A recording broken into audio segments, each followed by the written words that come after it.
Nah, dua impian saya ini, BUMDes yang mapan dan digitalisasi ini saya jadikan satu. Makanya kemudian saya itu menelurkan juga menggagas sebuah BUMDes yang bergerak di bidang digital. Jadi dua mimpi yang saya satukan. Keren sekali, dua mimpi, di mana mimpi itu sudah beberapa tahun ke depan harus diketahui gitu ya Pak. Hasilnya itu bakal karena modernisasi. Itu harus benar-benar dipersiapkan sejak sekarang.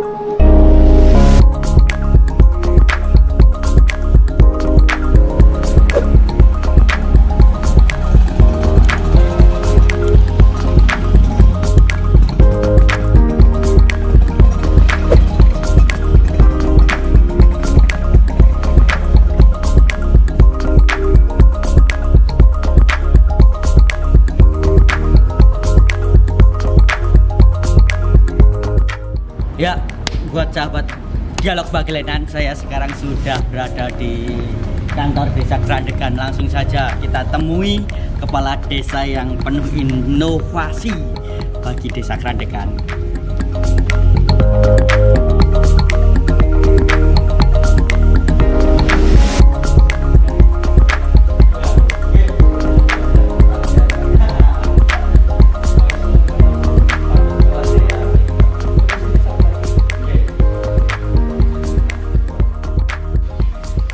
Ya teman-teman dan sahabat dari Dialog Bagelenan di Bagelen Channel, sekarang saya sudah berada di kantor Desa Grandegan Bayan bersama langsung dengan Bapak Kepala Desa. Bapak siapa Pak? Dwinanto. Pak Dwinanto. Seperti yang tadi saya sampaikan teman-teman, ada banyak aplikasi menarik di Desa Grandegan yang bisa diakses. Ini langsung saja kita ngobrol dengan Pak Dwinanto. Apa saja sih Pak yang memunculkan ide-ide, dasar apa yang membuat Bapak sekreatif ini untuk Desa Grandegan? Oke, Mas Andi. Jadi saya kebetulan ini masa bakti yang kedua ya. Dulu yang pertama 2013 sampai 2019, yang kedua 2019 Allah sampai 2025. Jadi saya punya banyak impian. Nah, salah dua di antara sekian impian saya itu adalah pertama, desa ini memiliki BUMDes yang mapan dan kuat, yang itu nanti bisa menopang kegiatan-kegiatan di desa. Yang kedua, desa ini menjadi desa digital. Desa digital. Artinya banyak sektor dalam kehidupan di desa ini itu kemudian masuk ke dalam ranah digital. Alasannya desa digital ini? Ya, pertama Purworejo tahun depan itu punya program yang namanya Smart Village. Smart Village. Kalau sekarang kan tahapannya masih Smart City, ya kan? Nah, tahun depan itu Purworejo, sebagaimana tercantum dalam RPJMD, fasenya adalah Smart Village, desa cerdas. Yang kedua, Kementerian Desa sendiri mencanangkan tahun 2020 sampai 2024 itu salah satu prioritas dana desa adalah digitalisasi desa. Kedua. Yang ketiga, memang sekarang digitalisasi ini kan bukan lagi pilihan, akan tetapi keharusan, kebutuhan, kewajiban. Kalau kita tidak ingin tergeser, harus mau tidak mau menerima digitalisasi. Nah, dua impian saya ini, BUMDes yang mapan dan digitalisasi ini saya jadikan satu. Makanya kemudian saya itu menelurkan juga menggagas sebuah BUMDes yang bergerak di bidang digital. Jadi dua mimpi yang saya satukan. Keren sekali, dua mimpi, di mana mimpi itu sudah beberapa tahun ke depan harus diketahui gitu ya Pak. Hasilnya itu bakal karena modernisasi. Itu harus benar-benar dipersiapkan sejak sekarang. Nah, ketika ini bicara tentang di Grandegan sendiri ya Pak ya. Di Grandegan ini satu-satunya atau promotor juga ya di Kabupaten Purworejo untuk desa, digitalisasi desa. Lah, cara merangkul masyarakat atau memberikan edukasi tentang digitalisasi ini seperti apa? Jadi kebetulan mimpi saya ini kan dipercepat adanya COVID ya. Adanya COVID di mana kemudian awalnya pelayanan publik yang tadinya offline, tatap muka, kemudian harus dibatasi. Nah, saya kemudian waktu itu membuat aplikasi layanan publik yang bernama Sipolgan. Sistem pelayanan online Desa Krandegan. Ini ada di Play Store juga. Jadi dengan aplikasi ini warga itu bisa melakukan layanan-layanan, bisa mendapatkan layanan yang dilakukan dari rumahnya. Membuat surat misalkan Mas Andi, bisa mereka lakukan dari HP-nya di rumah. Itu gara-gara COVID gara-gara COVID muncul ide kreatif. Kemudian mereka bisa mengecek daftar bantuan. Tidak perlu datang kantor desa melihat kertas yang ditempel, itu nggak perlu. Mereka bisa mengecek APBDes, tidak perlu datang kantor desa melihat spanduk besar. Mereka bisa mengecek daftar pemilih, ya mau pilkada ini dari HP-nya dan seterusnya. Mereka juga bisa bikin surat, tadi saya matur, dari HP-nya klik-klik. Pekerjaan yang tadinya dilakukan kira-kira 15 menit, sekarang kira-kira 10 detik sudah selesai. Itu ketika minta surat mungkin ya Pak? Ya, surat itu nanti dikirim lagi melalui aplikasi itu bentuk PDF. Nanti bisa di print sendiri dengan oleh masyarakat atau gimana? Surat itu kemudian nanti otomatis ketika diklik maka akan langsung masuk ke sistem. Jadi yang di kantor nanti bisa langsung nyetak. Dia sendiri, warga juga bisa langsung nyetak. Nggak harus datang ke sini ambil. Kalau tanda tangannya mau tanda tangan digital sebenarnya bisa. Tapi kan masalahnya banyak lembaga yang belum bisa menerima tanda tangan digital. Misalkan bank harus cap basah. Sehingga kemudian warga ketika minta surat ya kita cetak, kita stempel cap basah, kita antar ke rumah warga. Mantap sekali teman-teman, ini pastinya mempermudah ya. Memudahkan. Sangat memudahkan. Itu dengar-dengar kan tidak sekedar pelayanan kelurahan ya, kelurahan, tapi juga ada pelayanan tentang ekonomi. Tadi itu penggabungan digitalisasi dengan BUMDes itu gimana? Jadi terkait UMKM. Jadi menurut data yang ada kan lebih dari 90% UMKM itu kan tiarap bahkan gulung tikar karena pandemi ini juga. Nah, saya kemudian mencoba membantu warga yang bergerak di bidang UMKM, para pedagang, para reseller dan seterusnya. Saya buatkan aplikasi toko online. Namanya Toko Desaku. Play Store juga ada? Sudah ada di Play Store. Nah, ini konsepnya memang awalnya toko online, artinya toko online itu masih satu admin. Satu admin, jadi ketika warga mau ngupload itu yang upload admin. Ada transaksi lewat admin. Nah, karena ternyata ini mendapat respon yang bagus ya di desa lain, sehingga kemudian alhamdulillah per hari ini Toko Desaku versi marketplace sudah tersedia di Play Store. Dengan versi marketplace ini berarti semua orang, bukan hanya warga Krandegan, bisa buka akun, bisa buka toko, bisa ngupload dagangan. Impian saya ini menjadi wadah UMKM terbesar yang bukan hanya di Purworejo tapi juga ke luar Purworejo. Luar biasa. Bisa dilihat di Play Store. Siap ya teman-teman, sahabat-sahabat dari Dialog Pagilenan. Ini nih yang tidak kita ketahui ya di Desa Krandegan, tepatnya dekat dengan Kuta Arjo ya. Kalau Purworejo itu terkenalnya Kuta Arjo, Pak. Kuta Arjo. Kalian bisa langsung berkunjung ke sini. Nantinya dari desa-desa lainnya juga bisa studi banding ya. Bisa. Studi banding ini ya. Studi banding untuk belajar bersama tentang bagaimana menyiasati 2025 itu katanya bakal era modernisasi lebih lagi. Nah, tadi sudah pertama Bapak Sipolgan, kedua Toko Desaku. Ada lagi teman-teman. Ada lagi. Apa ini Pak? Ojek online. Jadi pertimbangannya adalah saya sendiri di sini kalau mau order ojek online yang nasional itu susah karena drivernya nggak ada, nggak nyangkut. Drivernya itu belum sampai desa. Ya, drivernya di Kuta Arjo, di Purworejo sana yang otomatis tidak nyangkut ke sini kan. Nah, yang kedua saya pengen memberikan tambahan penghasilan kepada warga. Yang ketiga saling membantu. Karena misalkan gini, ada warga mau minta diantar ke kecamatan. Kan kadang warga mau ngupai berapa kan garuh. Ngupai sidik kok kesediaan, ngupai akeh kok kelarangan. Nah, dengan aplikasi ini kan ketemu gitu. Harganya sudah pasti. Nah, itu juga ada di Play Store namanya Ngojol. Singkatannya? Ngojek online. Jumlahnya driver sekarang berapa? Jumlahnya driver ini kita baru uji coba sekitar 2 minggu. Jumlah drivernya sekitar sini ada sekitar 15-an. 15-an ya.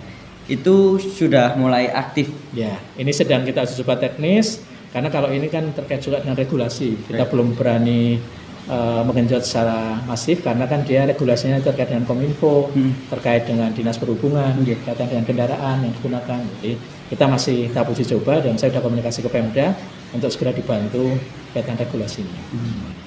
Tapi kalau untuk sekedar dari desa sini sendiri, ubek-ubek di desa Krandegan udah siap ya itu ya? Siap, mobilnya ada, kemudian motornya ada, dan insya Allah nanti kalau regulasinya sudah memungkinkan, sudah lengkap, kita sudah punya NIB, nah kita akan kejut lebih keluar desa Krandegan. Luar biasa. Ada lagi loh. Wah, banyak kejutan ini di desa Krandegan. Aplikasi pembayaran. Jadi namanya Kamupay. Kamupay itu Karya Muda Pay. Karya Muda itu nama BUMDes kami. Ya. Jadi dengan aplikasi ini warga itu bisa melakukan beragam pembayaran online dari pulsa, paket data, listrik, PLN, kemudian Telkom, kemudian PDAM, kemudian finance ya, kemudian e-money, bahkan voucher game dan seterusnya bisa. Pak, kemarin itu sempat lihat ya di internet itu Desa Krandegan sendiri juga menjual aplikasi-aplikasi ini ke desa-desa tetangga ini. Betul. Nah, tadi kan saya matur saya pengen desa ini kuat secara ekonomi yang itu sumbernya dari BUMDes. Karena suatu saat mungkin dana desa berhenti. Jadi kita harus berpikir memiliki PAD yang cukup besar gitu kan. Nah, kita kemudian berpikir aplikasi-aplikasi ini, terobosan-terobosan ini tidak hanya untuk kita sendiri, tapi juga kita tawarkan ke teman lain, berbagi pengalaman dan juga ada masukan ke BUMDes. Aplikasi yang kita jual, misalkan Sipolgan, itu ya, kita jual ke desa lain dengan model custom. Jadi mereka bisa mengubah namanya, merubah logonya, fitur yang ada disesuaikan. Berapa itu Pak? 5 juta. 5 juta ya? Hari ini sudah ada 20 desa yang besar. 20 desa? Wah, luar biasa. Ini dia Purworejo itu ternyata tidak seperti kata orang-orang di luar, Pak. Gitu ya? Iya, Purworejo katanya itu hanya sekedar kota pensiun yang tidak maju. Tapi kenyataannya ketika teman-teman main ke desa, pastinya ada sesuatu hal yang membuat desa itu sudah terlebih dahulu maju timbang desa-desa lain gitu loh, Pak. Mudah-mudahan ya. Ya. Ini ngobrol-ngobrol terkait Bapak sendiri, Pak. Pengalaman Bapak bagaimana bahasanya apa ya, mempengaruhi, bukan ya, mengajak perangkat-perangkat desa. Itu kan pastinya ini permasalahan yang sangat krusial di desa ya. Ketika ada desa tapi nyon sewunya masih banyak perangkat yang belum bisa menerima atau melakukan hal itu bagaimana ya? Ya, semuanya butuh proses. Saya masuk kantor ini tahun 2013, perangkat saya 13 orang.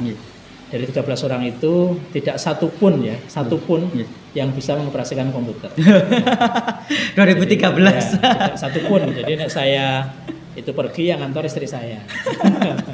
Karena dulu belum eranya komputer tuh. Perlahan dikit-dikit kemudian kita latih. Kemudian tahun 2017 saya ketambahan satu sekdes yang fresh graduate, anak dari kampus, itu menambah kekuatan. Tahun 2019 tambah 3 perangkat, muda-muda semua, energik semua, nambah kekuatan. Alhamdulillah di tahun 2020 ini ketemu dengan beberapa teman, beberapa warga, ada Mas Erik, ada Mas Imam, warga saya ternyata mereka punya kemampuan IT. Sehingga kita tarik ayo bareng-bareng bangun desa. Jadi ini yang garap semuanya internal dari desa. Internal desa. Tenaga IT-nya dari desa semua. Ini Mas Erik yang sedang mengerjakan produk desa. Untuk meningkatkan ekonomi desa ini apa sih Pak yang menjadi utama dari Krandegan ini sendiri? Ya, Krandegan kan ini prototipe desa yang tidak punya sumber daya alam yang cukup. Kalau kita lihat desa-desa hebat, itu rata-rata mereka itu punya sumber daya alam yang luar biasa. Contoh Ponggo, kita tahu sumber daya airnya luar biasa. Kita tahu desa Sekapo, ya, desa miliarder itu punya wisata alam. Kita tahu desa Gua Pindul, itu ya sama. Kita tahu yang punya Brexit, ya, nah itu juga sama. Nah, Krandegan ini tidak punya. Sawahnya kita juga tidak ada hujan, wisata tidak ada. Nah, makanya kemudian saya berpikir SDM-nya berarti. SDM. Dan saya melihat sampai hari ini setahu saya belum ada BUMDes di Purworejo khususnya yang bergerak di bidang digital. Nah, kita masuk ke situ. Kalau untuk prestasi sendiri Pak, kemarin-kemarin ini banyak sekali prestasi yang diterima oleh Desa Krandegan, bisa disampaikan apa saja? Ya, alhamdulillah mulai banyak pengakuan dari pihak luar, ya, seperti besok siang saya diminta bicara di forumnya Indef. Indef itu lembaga nasional ya. Jadi tentang digitalisasi desa, ini acara nasional. Kemudian beberapa saat yang lalu kita juga alhamdulillah dianugerahi peringkat 1 provinsi dari Polda Jateng sebagai desa yang dianggap paling inovatif dan paling kreatif. Saat ini kita juga sedang mewakili Purworejo lomba Jogotongo tingkat provinsi. Dan pada saat yang bersamaan hari ini juga kita sedang ikuti seleksi Desa Brilian. Desa Brilian ini adalah programnya Kementerian Desa sama BRI. Jadi dari 82.000 desa disaring 525 desa dan sekarang sampai tahap 125 desa. Akan diambil 10 desa nasional. 10 desa nasional. Ya, Purworejo kebetulan satu-satunya yang lolos Grandegan. Jadi Desa Brilian. Itu yang hari-hari ini. Siap ya teman-teman. Sungguh luar biasa inovatif ya untuk Bapak Dwinanto ini membawa kemajuan di Desa Grandegan dan berdampak bagi lingkungan khususnya untuk desa-desa sekitar di Kecamatan Bayan, di Kabupaten Purworejo, lebih luasnya dan di Indonesia. Ini dia gambaran sedikit dari Dialog Bagelenan, di mana ini adalah satu program Bapak yang dilakukan oleh Bagelen Channel. Siapa saja bisa kita temui, kita ajak ngobrol dengan santai, dengan indah, karena harapannya program ini bisa juga menjadi tali silaturahmi untuk kita semua. Ya. Sangat mendukung. Ya, sangat mendukung. Terima kasih sekali ya. Sama-sama. Mungkin pesan-pesan apa ini Pak untuk anak muda ini, khususnya ini saya berharap ini bisa menjadi role model anak muda. Ya. Jadi memang sudah saatnya yang muda yang ambil peran, ya kan. Tanpa bermaksud mengecilkan yang tua, anak muda itu kan punya kelebihan.